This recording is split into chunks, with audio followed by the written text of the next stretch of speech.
চলে আসলাম বন্ধুরা, আবার একটা নতুন দিন, রবিবারের সকাল। তোমাদেরকে ফুলগুলো দেখাচ্ছি কেন জানো? এই ছোট ছোট নীলকণ্ঠগুলো আমার এই নীলকণ্ঠ গাছেই হয়েছে।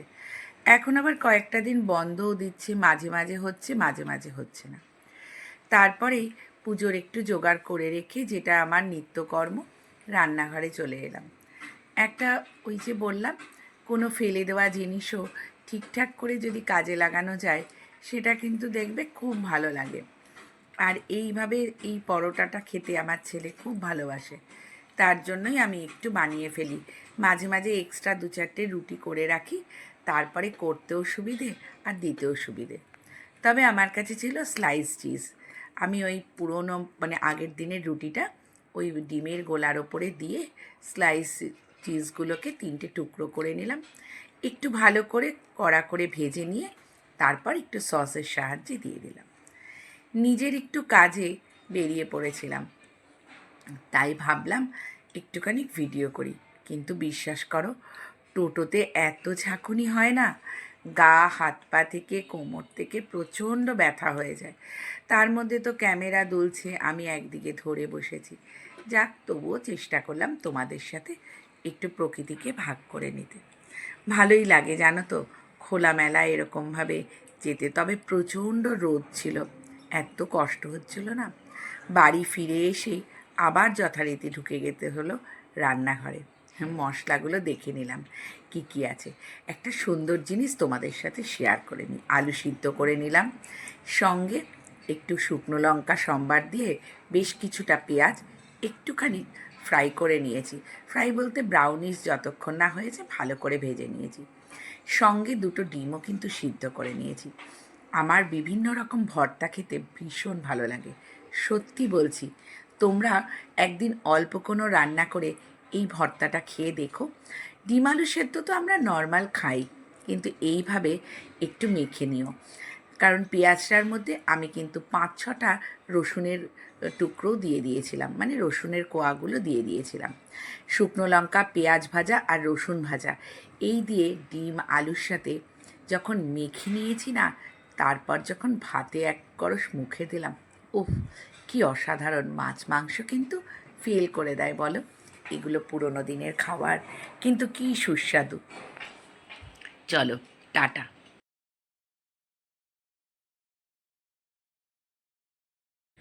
বৃষ্টি নামলেই চারপাশটা যেন অন্যরকম সুন্দর হয়ে যায়, যেন প্রকৃতি তার সবুজ আঁচলে এক টুকরো প্রশান্তি মেখে দেয়।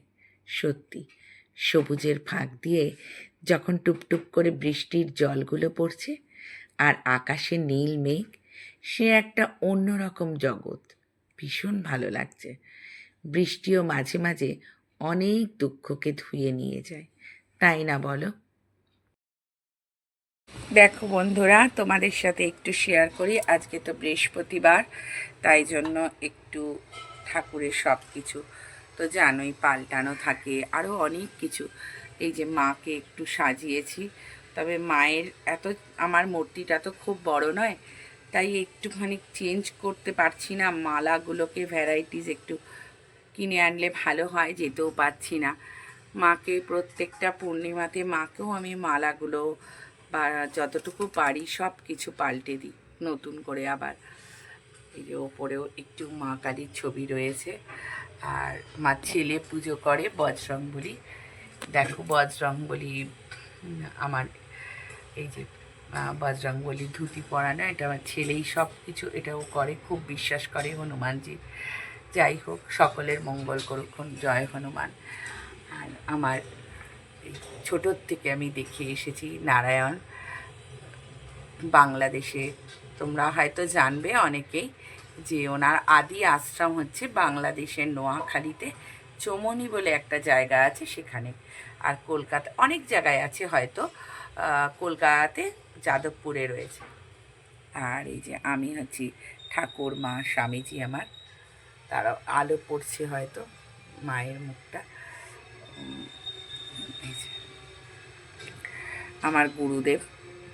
জানো তো বন্ধুরা, আমি না বেলুড়ে বসেই গুরুদেবের থেকে দীক্ষা নিয়েছি। এটা আমার পরম সৌভাগ্য। আমরা দুজনেই আমরা ওখানে বসে স্বামী স্ত্রী দুজনেই ওখানে বসে দীক্ষা নিয়েছি। তখন গুরুদেবের মানে নিয়ম ছিল চরণ স্পর্শ করে প্রণাম করা যেত, কিন্তু এখন তো সেটা নেই, বন্ধ হয়ে গেছে মানে করোনার পর থেকে। যাই হোক, সকলের মঙ্গল হোক। আর কি দেখাবো, দেখো আমার ছোট্ট লোকনাথ বাবা মানে মূর্তিটা, এটা বহু পুরনো মূর্তি। আর এই যে সামনেই রথযাত্রা আসছে, তাই একটু দেখাই। জগন্নাথ, বলরাম, সুভদ্রা, আমার গনু ভাই, গনু দাদা আর ভোলে বাবা। এই যে এছাড়াও রয়েছে আমার আসনে সাই বাবা।